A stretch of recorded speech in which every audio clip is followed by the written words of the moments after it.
have to really escalate the noise we make so that we'll be heard.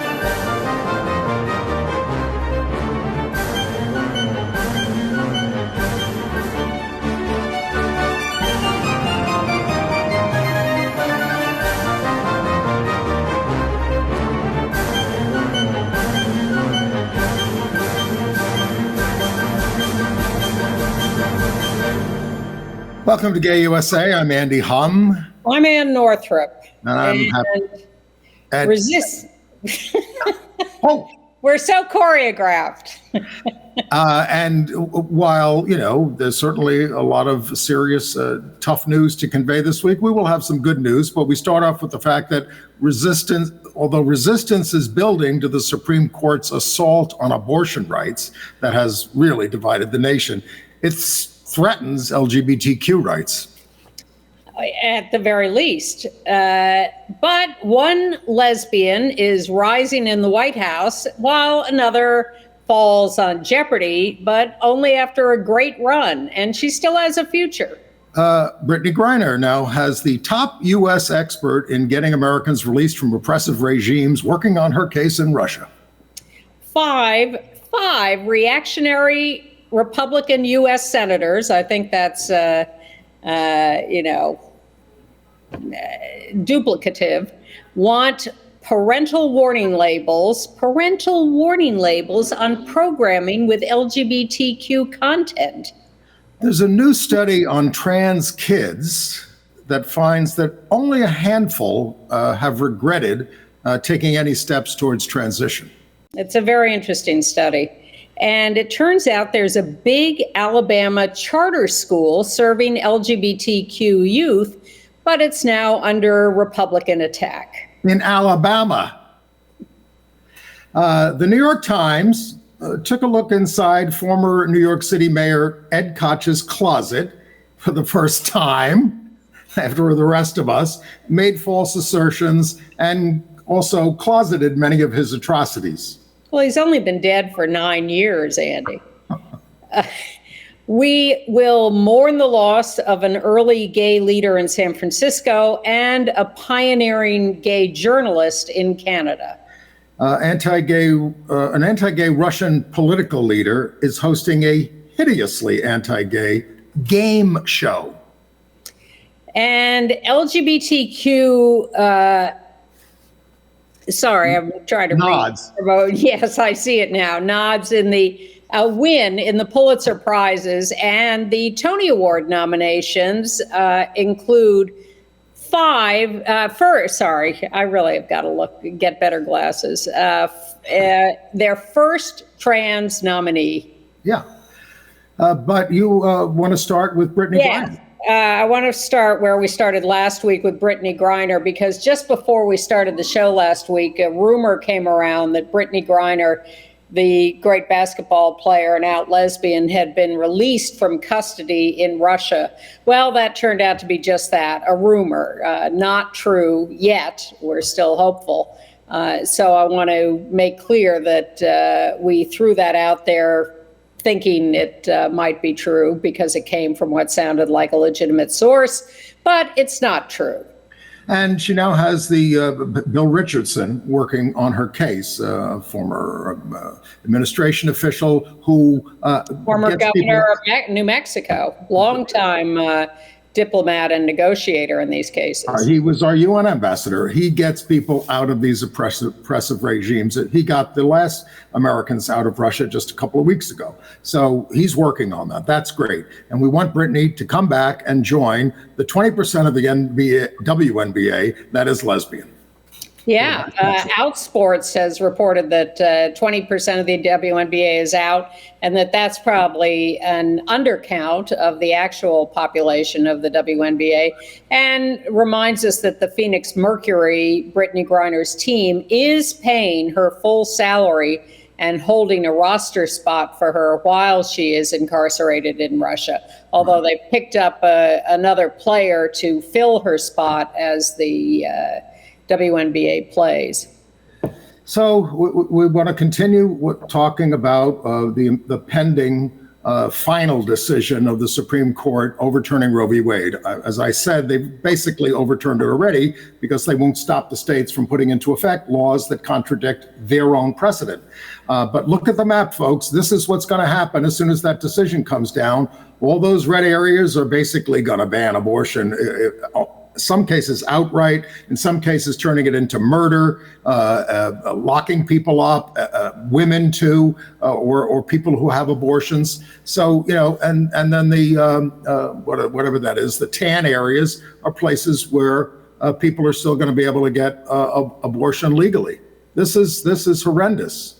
And not only are they going to ban abortions, they're going to ban medical abortions, forbidding people to get pills by mail to effect an abortion. And they're going to try to forbid their citizens from going to other states to get abortions. And if people are hoping that the draft decision could be somehow softened, no, it's the only draft available. It's been there since February. There is no other draft. Well, we don't know that for sure. They're now saying if there was another draft, if it had advanced, well, we don't know, but we are right to be alarmed. People are demonstrating outside the homes of some of the Supreme Court justices, and Ted Cruz said this was worse than the insurrection on Capitol Hill. Well, Chuck Schumer was asked about this, and did you read? And he said, people demonstrate outside my house 3 or 4 times a week. I've been there 3 times myself over the years. He voted for DOMA. I demonstrated against him. He came out and had an argument with us over it back in 1996. So, this is a longstanding tradition. This is free speech. I mean, my God, I'd say to the Supreme Court justices, if you're getting uncomfortable with your privacy, move to another state. Well, the gall of them to complain about the invasion of their privacy from people peacefully standing in the street. They're not even on their lawns. And people whose rights they're taking away.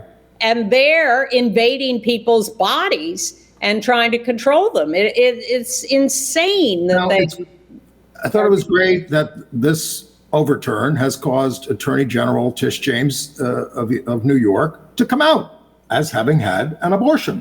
And it's hard to come out about this. Most people don't about it. We were doing this 50 years ago, women coming out about having had abortions. That's when it was big news. It doesn't seem quite as revolutionary now as it did then. I don't think it's been normalized for a lot of people. No, but I don't want us to forget that these are not the first people who have taken the risk of coming out about having had an abortion. Well, she called for, and Governor Hochul is going to implement, setting aside funds for women who need money to come to New York to exercise, and people who want to exercise reproductive rights. It's hard for me to imagine that they're really going to be able to take every woman who wants an abortion from their state to this state. That's a lot of people. What's changed since 1970, when New York legalized abortion, is that there are pills available to do it, and that's going to help a lot of people who need abortions. If they can get access to them. If they can get access. But, when New York legalized abortion, more than 60% of the abortions performed in New York were from out of state. It's down to 8% now, and obviously it's going to go way back up again. Republicans, by the way, that law was repealed 2 years later by the legislature. But Governor Rockefeller vetoed the repeal. He said, I do not believe it is right for one group to impose its vision of morality on an entire society. And the law, of course, was strengthened greatly in 2019 in New York. Now they're talking about a constitutional amendment to protect abortion in New York. Do you think that would pass here? I think, well, what do they have to do? Have a vote of the people? You have to vote of the people twice, yeah. And the legislature has to pass it too? Oh, yes. Maybe. New York. The ERA did not pass here back in the 70s. Yeah, New York's a much more conservative place than people think. So I'm not going to say definitely at this point. Right. And I certainly wouldn't want us to lose a vote like that. So I don't know if it's necessary to put it in the Constitution. Michigan is one of the states that has a law on the books to ban abortion that will go into effect when court decision comes down, it criminalizes it.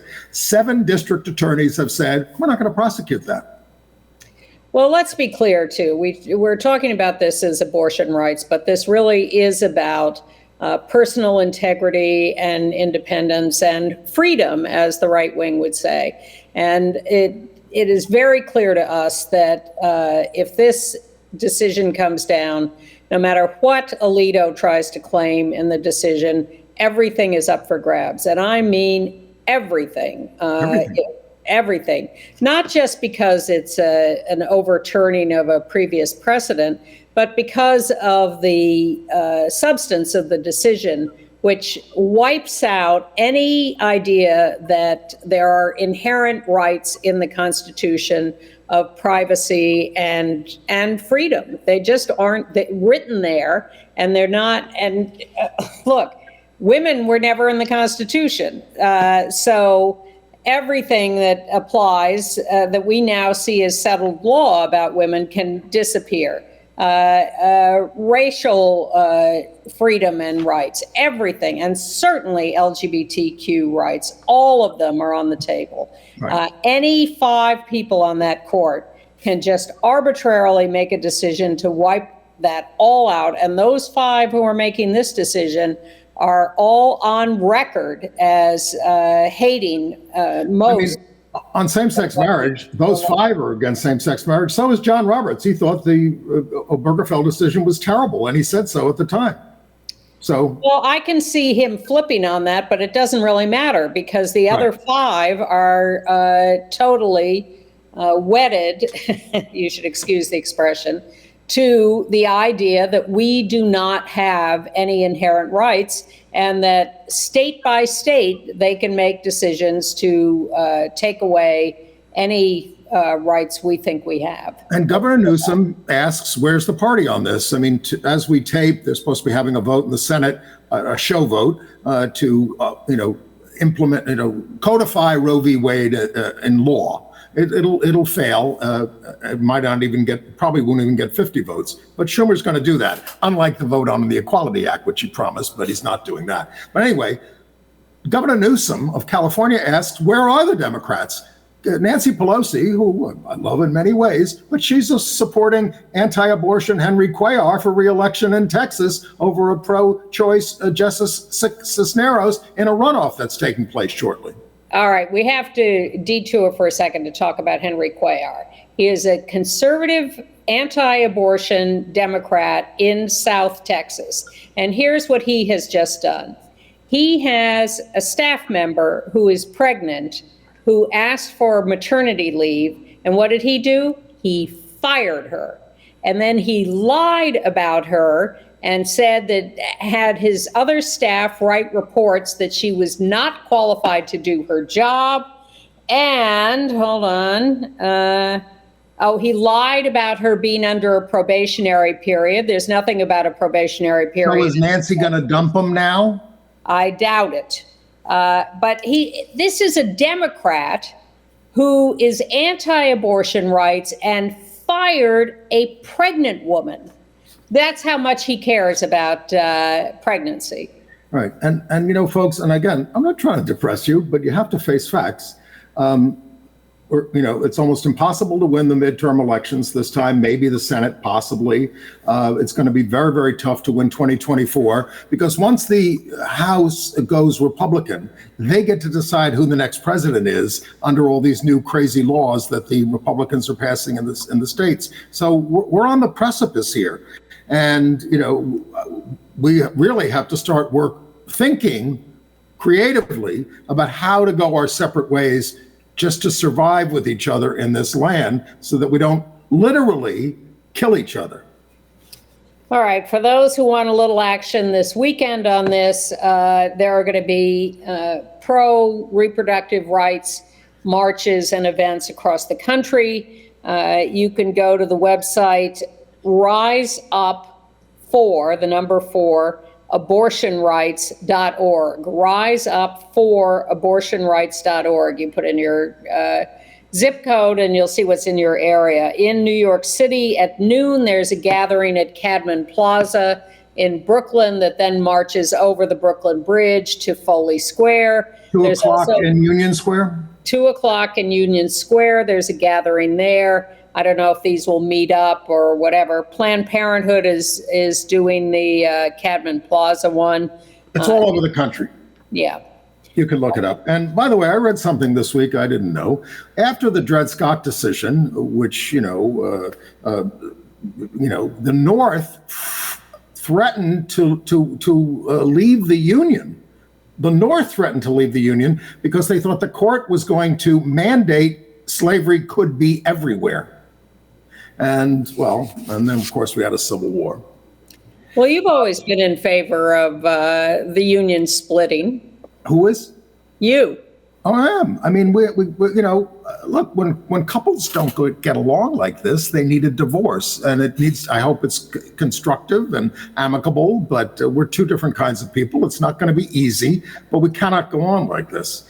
Well, so unfortunately, the states are not split quite so easily, and as we will see with the Alabama story, there are all kinds of people in all kinds of places. People are going to be gravitating around different ways in order to live in better places as a result. Just like the parents of trans kids or out in Texas are moving to California or places like that. Gay people didn't all move to New York and California. We are everywhere. An awful lot did in the 50s and 60s. Look, that's what you had to do. Now, it's become easier in many places, but what about when they take away recognition of your marriage? You're going to stay in that state? Well, that's to be determined. Let's move on, and let's move to a piece of good news from the White House.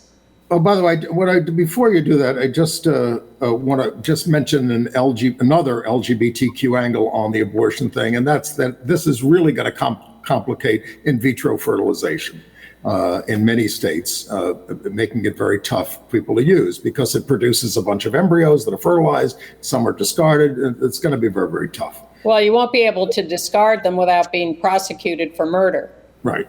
And I'm also encouraged that the U.S. House Judiciary Committee is marking up a code of conduct for Supreme Court ethics because there is none. It's aimed at, of course, the lawless Justice Thomas, but it will apply to the full Supreme Court. And the whole court will get to consider recusal motions, although with a 6-3 conservative majority, who knows? The court will declare it unconstitutional. No, the Congress does have a legal role in regulating the court. Your ancestor wrote it. I believe that this court can do whatever it wants to do. And then you reach a breaking point and people just, look, Andrew Jackson ignored this. That's fine, but I'm just saying to think that the Congress can actually end up controlling the... Well, they do. I mean, they can expand the number of judges in the federal judiciary across the country. That's their job. They're the only ones who can do that. Doesn't the Supreme Court have to approve any expansion of their numbers? No, absolutely not. It's totally up to the Congress and signed by the president. It's totally an amendment of the Judiciary Act. It's been done about 10 times, and of course more to expand the federal judiciary, expand the number of districts. We have grown quite a bit since 1789. Maybe it's term limits they have to agree. Term limits would be a constitutional amendment. That would be because the Constitution says they serve on good behavior. That's it. Well, of course, Justice Thomas, terrible behavior. All right, let's go. Let's move on. All right. Karine Jean-Pierre. Speaking of let's move on, because she used to be one of the heads of MoveOn.org. That's her on the left with her partner, Suzanne Malveaux, CNN reporter on the right, and their baby. Karine has been a longtime political worker. She worked for John Edwards and Obama and Martin O'Malley in Maryland. She was on Kamala Harris's staff when she was running for president, and then when she became the vice presidential nominee, chief of staff. And then she ended up in the White House press office as deputy press secretary to Jen Psaki. And now she is taking over from Jen, who is leaving to go become a commentator on MSNBC. Which Corinne used to be. Yes, they've switched roles. So Corinne is taking over, and Suzanne Malveaux has been reassigned by CNN because the Republicans immediately said, conflict of interest, conflict of interest. So she will not be covering politics or the White House or Congress or anything, while Corinne is in the new press secretary job. But Corinne is the first Black woman to hold the top job, and the first out LGBTQ person in the job. Jen Psaki said she will give voice to many, and Jean-Pierre said the historic nature of the appointment is not lost on me. By the way, she was grew up in Queens Village here in New York. She used to work in the New York City Council, I believe. She went to Kellenberg High School on Long Island, which is the sister school of the Catholic school I went to out there. And born in Martinique. Thank you. It is Jen Psaki. I got lost in my own brain there somewhere. I think she's extremely smart and sharp, but she's not going to be as vicious as Jen Psaki, and I'm going to miss that. We'll see. We shall. President Biden has nominated out Asa Reyes to the U.S. District Court. Ana Reyes. Anna? Oh, I apologize. Hi, Anna. Oh, there she is. She's she's nominated to the U.S. District Court for the District of Columbia. If confirmed, the first Latina and the first out LGBTQ person on the court. She's currently in private practice, focusing on cross-border litigation, but doing pro bono work for asylum seekers and refugees. That will bring a lot of questions from the Republicans. She clerked for a U.S. Court of Appeals judge, and she's an immigrant from Uruguay, and she grew up in Louisville. All five of Biden's new nominees are women. And thank you to the Department of Agriculture, which has announced that it will follow the Bostock decision as long as that's in effect, and will impose rules of no sexual orientation or gender identity discrimination in its food programs. The SNAP program and any other food programs from the Department of Agriculture now officially will not discriminate on the basis of sex. Wasn't Bostock 6-3? I believe so, yeah. And it was written by Gorsuch. So we might be able to hold on to that. I don't know. They got some people who are bringing a lot more pressure to do conservative things now. Okay. All right. Shall we go to Alabama? Okay. Well, they have a thriving LGBTQ plus charter school outside of Birmingham, Magic City Acceptance Academy, 240 students. But it's the target of campaign ads by Republican Tim James, who's running against the closeted incumbent Kay Ivey. And that's made it a target of local bigots who are now going by the school and harassing the kids, which is awful. James is calling the school exploitation and child abuse. So it's making some of the kids scared to come to school, but it plans to expand to 350 kids next year. It's helping so many. Though they're worried about the law barring educators from encouraging or coercing students to withhold from their parents the fact that their minor's perception of his or her sex or gender is inconsistent with the minor's sex. Well, I have to believe the parents know that their kids are going to this school. I mean, that was true at the Harvey Milk School. It's a charter school. They have to, enroll their kids into this. I'm going to Magic City, Mom. They might not tell them. No, they do. Come on. Tim James is also in trouble because he went campaigning in Virginia and came back and gave a speech at a church in Alabama and talked about all the freaks he saw in Virginia with tattoos and piercings and left-wing opinions. And the pastor of the church sent out an apology afterwards about how inappropriate this was and how he disagreed with Tim James about all this. And this is a conservative church he was speaking in. To finish up, there are 6 charter schools nationwide like this one in LA, Lakewood, Ohio, James Baldwin School in New York. Did you hear? I didn't even know about it.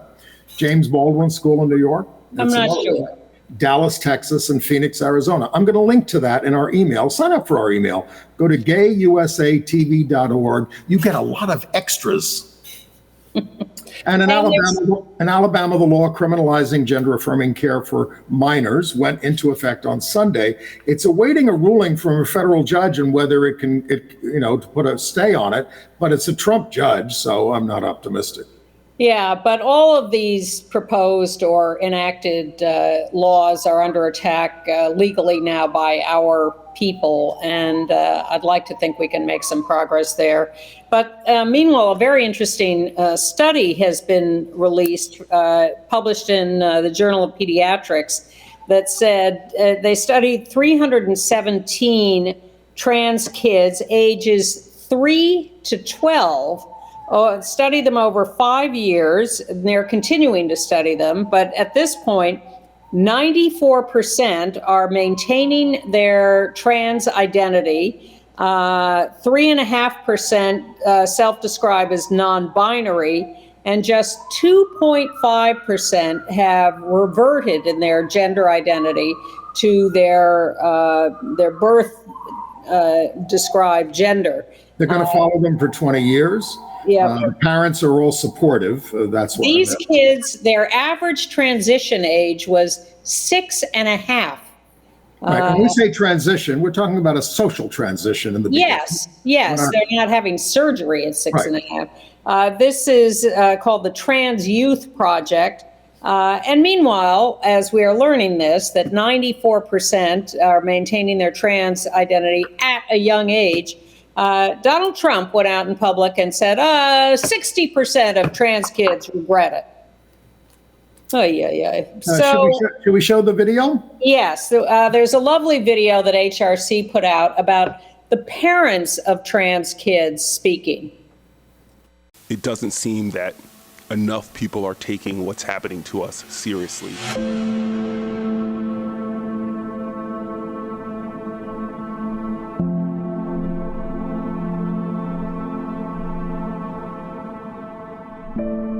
Our entire family systems are in jeopardy of being torn apart because of bigotry and ignorance. It's creating a framework as if there's two sides to this issue and that they're both somehow valid. That isn't the case. When you have every major medical association in this country saying that trans kids need affirmative care and they need to be supported by families and communities, and then you have the voices who absolutely are basing what they say not at all on fact, not at all on science, but on bigoted opinion. I think what we are experiencing in this country is really a replication of a very well-constructed playbook. The reduction of people to an isolated thing, whether it be their skin, their language, whatever it is, was perfected in this country before it was a country. The scary thing is how fast it's happening right now. Like, I would have thought this would have taken us another 10, 15 years to get to the point of wanting to eliminate healthcare, of wanting to control bodies with this kind of intensity and to take children away and to threaten that.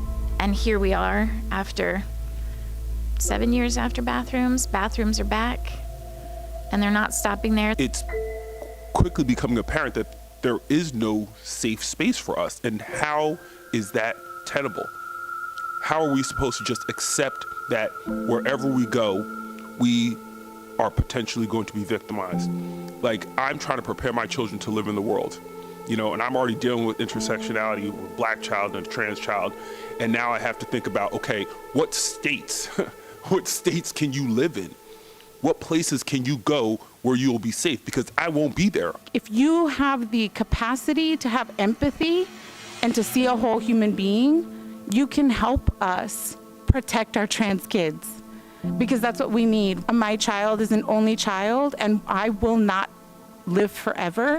And there will be a time in his life when I won't be here. And I need him to be okay without me.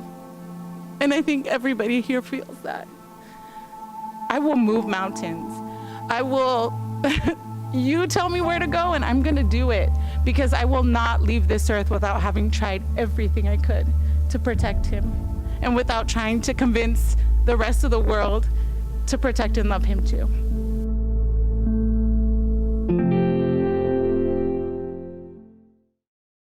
The trans youth do indeed need our support, and yet, you know, this assault, the assault of all these laws, and then there's a new one proposed in the Congress by 5 Republican senators: Roger Marshall, Mike Lee of Utah, Mike Braun, Kevin Kramer, and Steve Daines of Montana.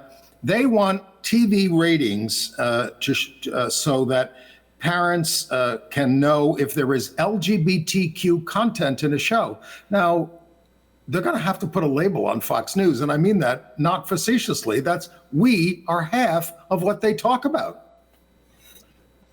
But they're not, are they showing us? And Fox News, not so much. But this is the continuing redefinition of us, of LGBTQ plus people, as anathema, as illegitimate, as illegal, as disgusting and sick. And they want to just close the door on us, put us back in the closet, not see us, not talk about us.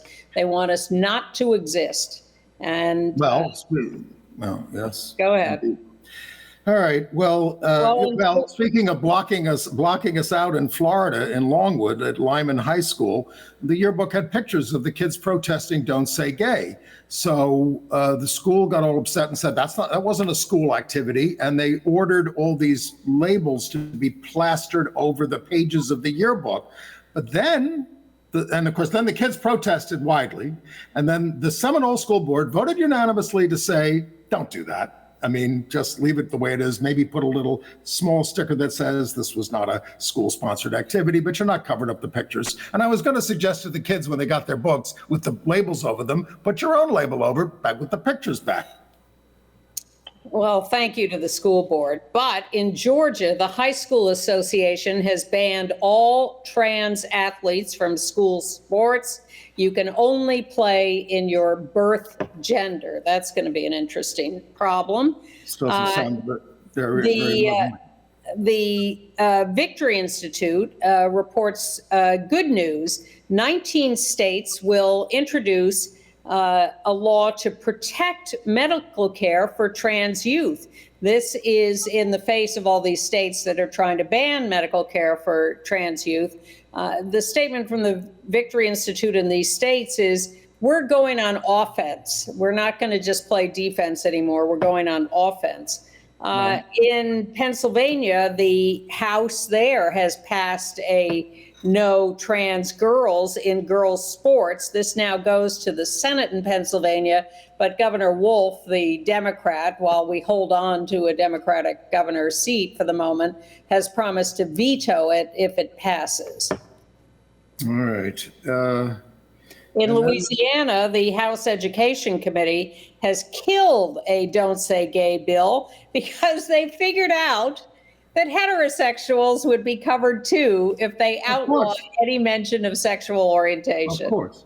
Yes. All right. In Michigan, a 24-year-old white trans man, Ray Muscat, we have a picture there, shot to death by his girlfriend, who also shot her brother to death.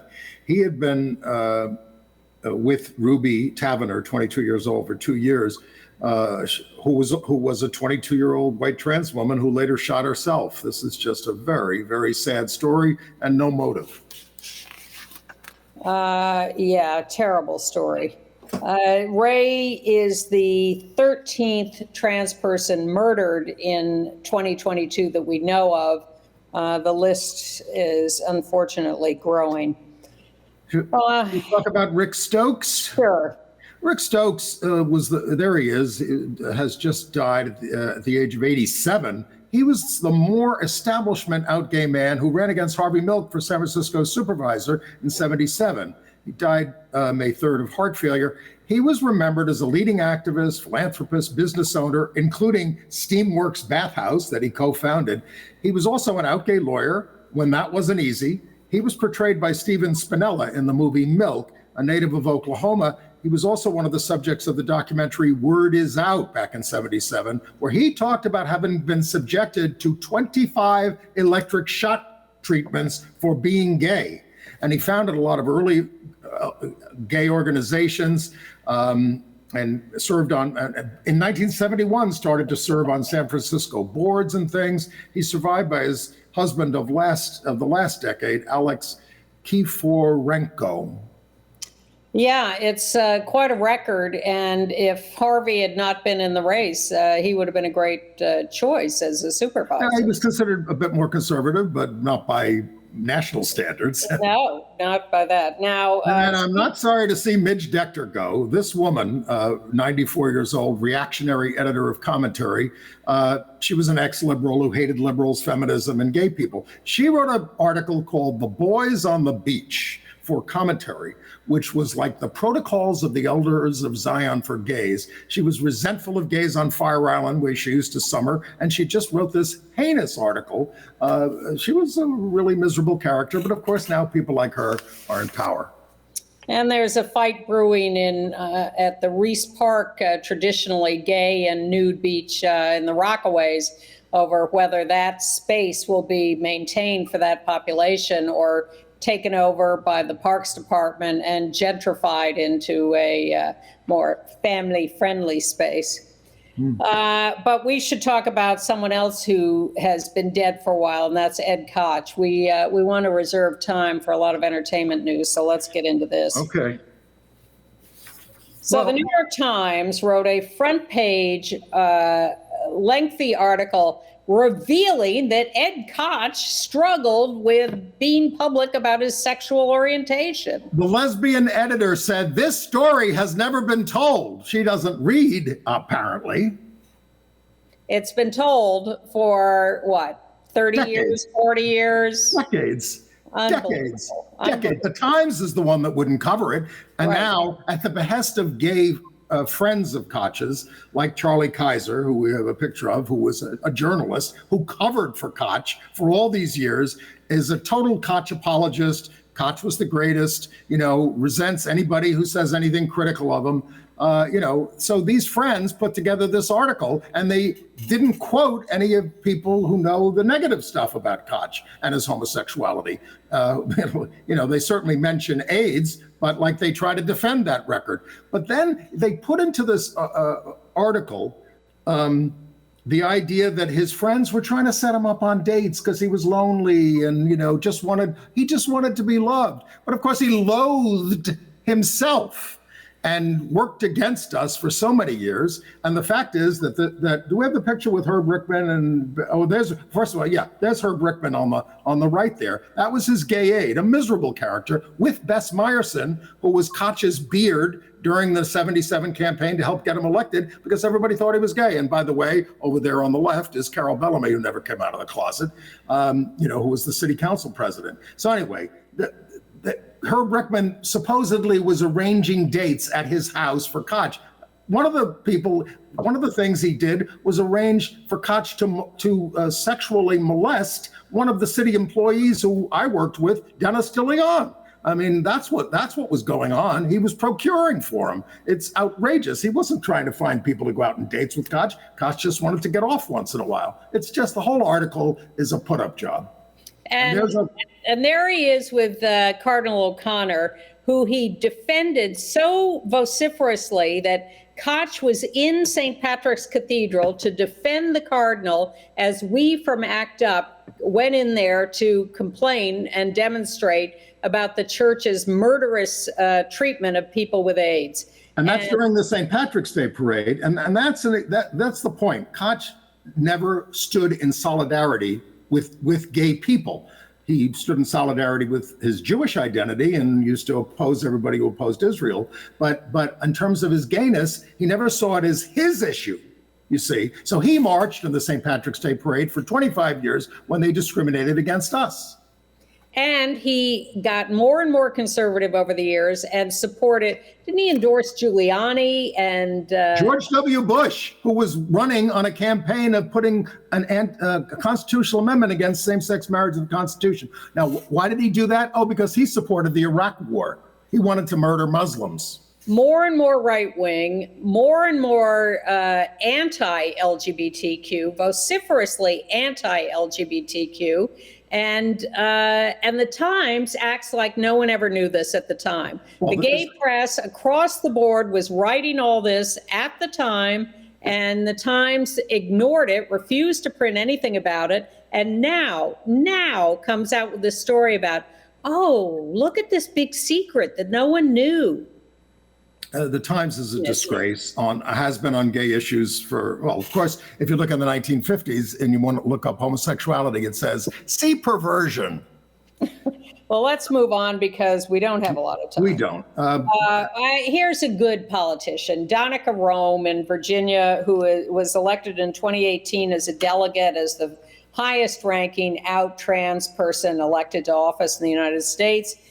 She has now decided that she is going to try for an open Senate seat in Virginia, a state Senate seat next year. She's been reelected twice by huge margins since she was first elected. And her original slogan was that she was going to fix the traffic jams on a highway in Virginia. And she says her campaign slogan for 2023 will be fixing roads, feeding kids. And we don't want to take you away from pro-choice rallies on Saturday, but the first Japan parade is going to have George Takei as their Grand Marshal. Central Park West, Saturday afternoon. All right, international news. In Honduras, the government of Honduras has stepped up and formally apologized and admitted responsibility for the political murder of a trans activist, Vicky Hernandez, in 2009. The Inter-American Court of Human Rights ruled that they had to do this, and they now have done it. And this is a ceremony where they apologized and admitted it. And that's Kerry Kennedy of the RFK Human Rights Group, which represented her family along with Vicky's mother. And reparations have been ordered. That's at the offices that Vicky used to work at because she was an activist. We have an escapee from Russia, the Pussy Riot leader, Maria, known as Masha Alyakina. She and her girlfriend and other members of Pussy Riot have managed to get themselves out of Russia, in part with the help of a performance artist from Iceland who got them some necessary European travel documents.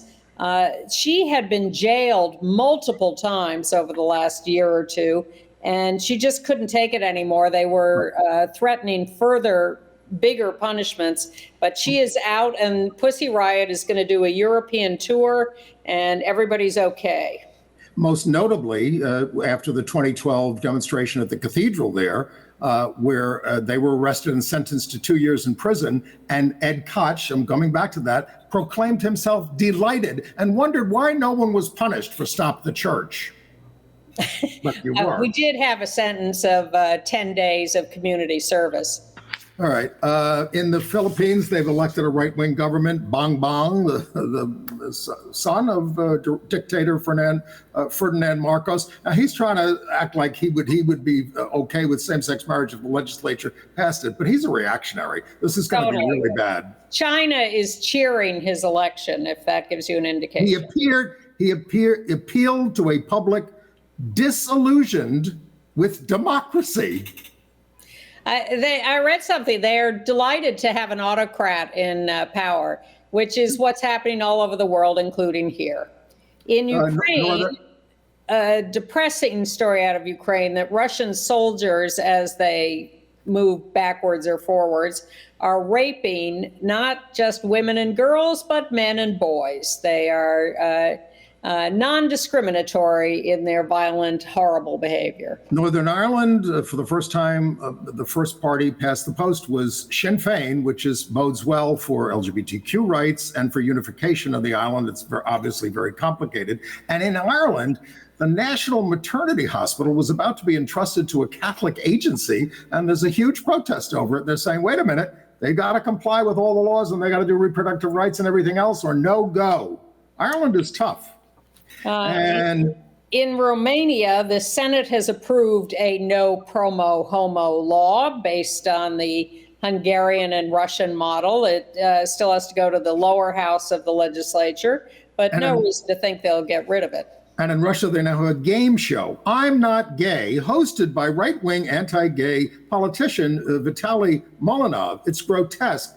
The contestants have to guess which of the 8 are gay. The winner gets $29,000. It all centers on male stereotypes, homophobic stereotypes, but it's a distraction from their vile losing war in the Ukraine. YouTube polled the show as violating their policy on harassment and bullying. And in Canada, we lost Gerald Hannon to an assisted death. He'd been sick with Parkinson's for years, age 77. He was a very provocative, brave writer, a lot for The Body Politic and others. He wrote an autobiography called Immoral, Indecent, and Scurrilous, the making of an unrepentant radical. He was a professor and a sex worker, and quite open about that. He was something. You can go to his website, geraldhannon.com, to read his writing. When a right winger went after him and said, you're at the university, you're hiring a sex worker, he said, yeah, I'm a hooker. It made big headlines. He didn't care. AIDS news. In Argentina, the Chamber of Deputies has passed a law approving free, voluntary, universal testing and free health care for people with HIV, viral hepatitis, tuberculosis, and sexually transmitted infections, pensions for those infected, creates a national commission to institute training, research, and public education, and outlaws stigma and discrimination. It's an amazing national law. The Senate still has to approve it, but this looks very, very good in Argentina. Sounds all right. Okay.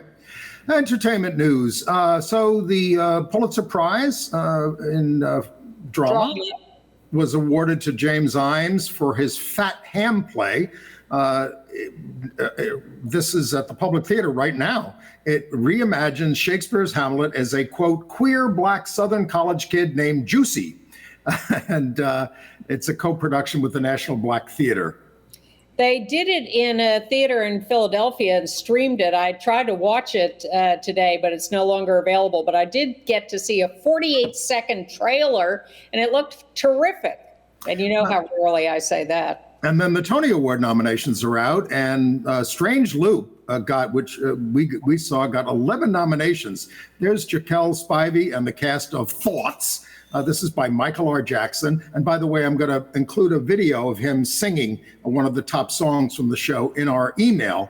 It also nomination for John Andrew Morrison, another out gay black man, and this trans person on the right there. That is L. Morgan Lee, the first trans nomination in the history there for Best Featured Actress. And she's going up against Patti LuPone. Patti,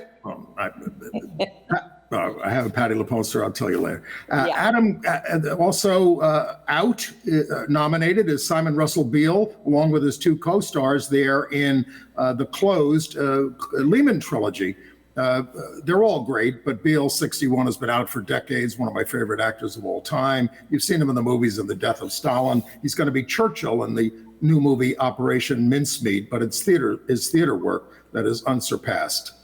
We will not show you the naked video bootlegged from Take Me Out, but we will show you Jesse Tyler Ferguson, also in the play, who was nominated for a Tony. As was Michael Oberholzer as the anti-gay teammate.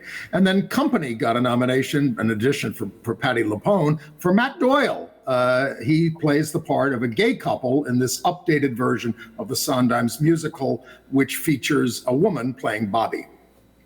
Now, so the Tonys will have their gay quotient this year. But Jeopardy has now lost its latest lesbian champion, Matea Roach, 23. She turns out to be an LSAT tutor, LSAT tutor, law graduate exam tutor from Toronto. She won 23 games and over $560,000. And in an interview, there she is in her daily garb, looking a little more lesbianic. She says what really got her to a lesbian identity was reading Fun Home by Alison Bechdel, that really clarified it for her.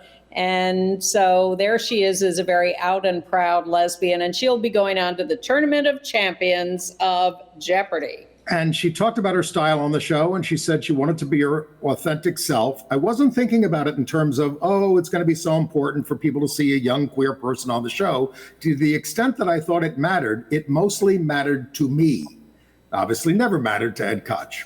By the way, a gay artist has the highest selling American painting of all time, Andy Warhol. His Marilyn silk screen brought $195 million at auction. Yeah, whatever. Now, right. Have you watched Heartstopper on Netflix? I have. I think it's quite charming. I reviewed it last week. I buried the headline about Heartstopper. It's an LGBTQ teen drama about a 14-year-old and a 16-year-old at a school. It's quite charming. But you're watching the show, and at the end of the first episode, Olivia Colman, multiple award winner, Oscar winner, everything, pops up as Nick's mother. And she really nails it. It's a very small role, but they kept this a secret until it premiered on Netflix on April 22nd.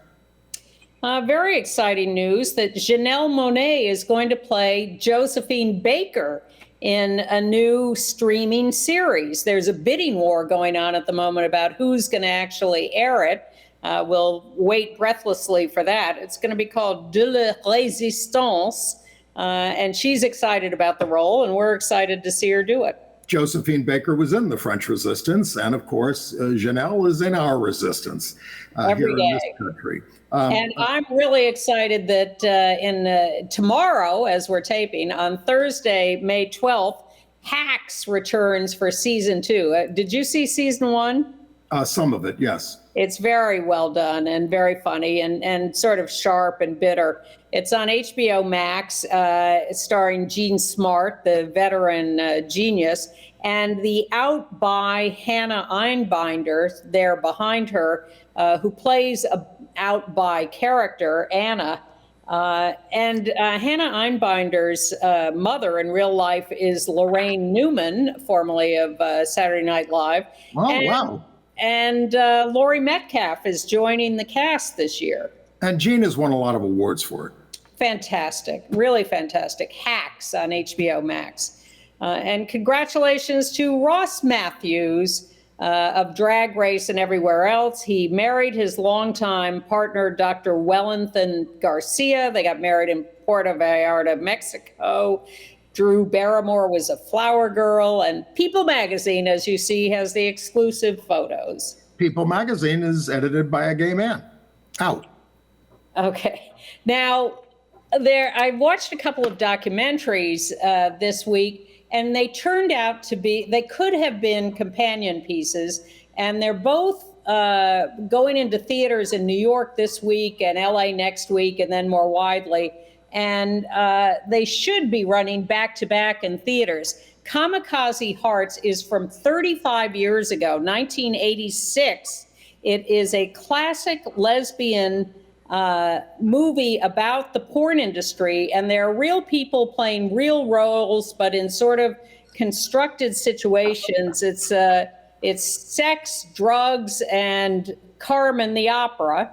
And it stars Sharon Mitchell there on the right, a porn veteran, and an ingenue Tigger on the left. It's sort of philosophical, but it's and very casual, but a very interesting piece. And then on the right is Jonathan Agassi, Saved My Life. Jonathan Agassi is a huge porn star, or was, in Israel. And the star of Men of Israel, a notorious porn film made by our old pal Michael Lucas.